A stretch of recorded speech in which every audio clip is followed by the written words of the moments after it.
আসসালামু আলাইকুম এভরিওয়ান, আমি আরিস হিমো। আজকে আমি আমার লাইফের ফার্স্ট ব্লগ নিয়ে এসেছি। যেহেতু আমি খাবার খেতে খুব বেশি ভালোবাসি, তাই আমার ফার্স্ট ব্লগটাই ছিল খাবারের উপর। তার উপর আজকে আমার খুব ফ্রাইড রাইস খাওয়ার ক্রেভিংস হচ্ছিল, তাই ভাবলাম দেখি ফুড কার্টে কোথাও কোনো ফ্রাইড রাইসের অফার চলছে কিনা। তাই বেরিয়ে পড়লাম ফ্রাইড রাইসের উদ্দেশ্যে।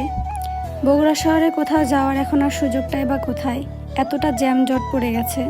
কোথাও যাইতে চাইলে রিকশাওয়ালা মামাদের ভাড়াটাই খুব বেশি মনে হয়। জানি না এই জ্যামজট কবে শেষ হবে নাকি আরও বাড়বে।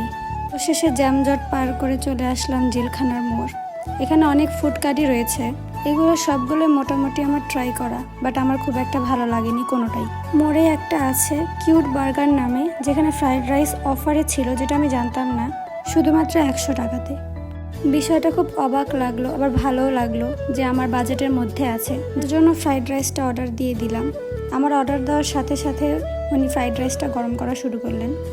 আমি এখানে প্রায় রোজই আসি বার্গার খেতে, তবে আমি জানতাম না যে এখানে ফ্রাইড রাইসও পাওয়া যায়। যেহেতু আমি এখানকার রেগুলার কাস্টমার, তাই রাইসের কোয়ান্টিটিটা উনি আমাকে একটু বেশি দিয়েছিলেন।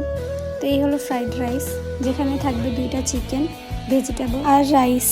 আমার মতো যারা স্টুডেন্ট বাজেটে খেতে চান, তারা অবশ্যই এখানে এসে ট্রাই করতে পারেন। খাবারটা ওভারঅল অনেক ভালো ছিল। লোকেশনটা আমি আবারও বলে দিই, জেলখানার মোড়। ফুডকার্টটার নাম হচ্ছে কিউট বার্গার। আজকের আমার এই ভিডিওটা এই পর্যন্ত। সাথে থাকার জন্য ধন্যবাদ। আসসালামু আলাইকুম।